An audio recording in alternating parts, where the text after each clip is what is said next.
horror month, and we have returned here on the Dave Decay Show. Now, we have once again another sequel, because at this point, I don't even think Universal's even doing original movies anymore. I'm pretty sure they're almost all sequels, except for a little later on, I might get some more originals. But as of tonight, we got The Invisible Man's Revenge. Because all these monsters always like to come back and take revenge. They always have to have revenge for something, I guess. So, you know what? I got some really cool news about this movie. It's going to blow everybody's minds. No one's even going to ever believe what I got to say about this movie tonight. Oh man, I'm excited. Let's drink to that. You know what? I think I will drink to it, because this news, nobody's even going to believe it. It's the most incredible news you will probably hear from any of these reviews the entire month. So let's drink to that, Doug.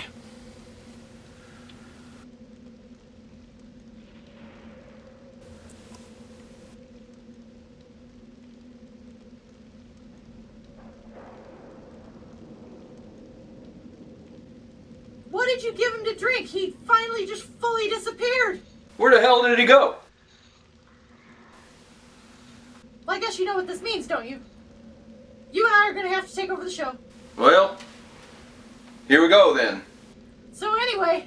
Some character in some way is always named Griffin in these movies. However, I think in the earlier films, they were kind of related. Like, they were related to the original Mr. Griffin that became the Invisible Man.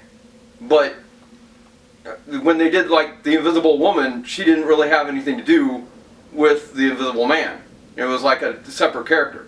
But they took what happened from the Invisible Man and used the drug. They also used the machines from Frankenstein to turn her into an invisible woman. But when they came back to the Invisible Man, who was the invisible agent, that guy was actually related to the original Invisible Man. Now we got someone who isn't. Right. And the thing I found interesting in this movie was, I guess at some point the science must have just got out, because now in this movie you have John Carradine, who's just some scientist who happens to know how to turn things invisible. And interestingly enough, also, I noticed when we were watching the movie that the guy playing Robert Griffin in this movie was the same guy who was the main guy in The Invisible Agent, but playing a different character. Right. So what I tend to believe, but they didn't really say in the film, was that at some point he was coming back to America. But they kind of allude to they were like lost in, I don't know, Africa or something. And he got hit in the head, knocked him out, and when he came to, didn't know where he was. It was just weird. And it knocked him out so badly that when he came to, he was like, he was nuts. Yeah, it's entirely possible that after World War II, he decided to go to Africa and look for diamonds, and then a tree fell on his head, and then he got amnesia, and then when he woke up, he was working on a dock somewhere, and now he's crazy, and yeah, I think you figured it out, Doug. Yeah. We nailed it. Before he got knocked in the head, they told him, well, we'll split everything with you 50-50. Then he shows up 5 years later after being knocked out, and now he doesn't know who he was, but has figured it out somehow, and now he wants his stuff. And they're like, no, we spent it. And the one thing that I thought was interesting about this movie is that we went back to kind of like the original Invisible Man, having a guy who was just nuts, just gone crazy and wanted to kill people and stuff. And so I thought that was good. And also, I think John Carradine was great in this movie as the scientist with his invisible animals. And also, the best part of this movie, I thought, was Griffin's British friend who was going to help him scam the money out of the people and help him blackmail.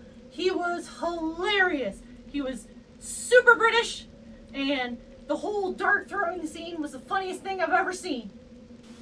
Yeah, that was hilarious. Yeah, he was awesome. He was the one that brought that original comedy that we saw from the first films back to this film, and it wasn't an outright comedy like Invisible Woman, but he's the one that brought the comedy to it. And yeah, he was fantastic.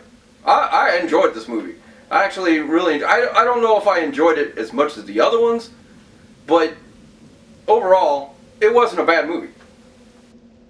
Yeah, I really enjoyed it as well, and this was one of the ones that I don't think I've ever seen before. So this was my first time seeing it, and I really liked it, and I think I'm going to give it a 4 out of 5. Well, I actually saw this movie when I was a kid, but when I was a little Doug Decay, just running around the graveyard, but I hadn't seen it in a long, long time. So there were parts of it that I kind of remembered, but not really. So watching it again, it was fun to watch once more and see it again. So I would also give this movie a 3 out of 5.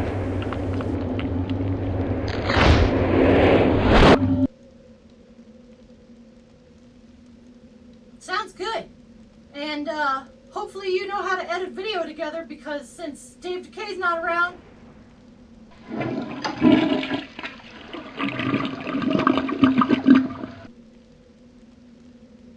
Alright, I'm back. Okay. What the hell? What happened to you? Where'd you go? What? Oh no. I thought I told you I was gonna go down to the John in the cellar. No, we thought you disappeared. Okay, well, let me tell you this amazing, awesome news for this review now. This is gonna blow everybody's minds. You ready for this? No, it's too late. The review's over. We're done. Say what? We're done. No, I'm just starting here.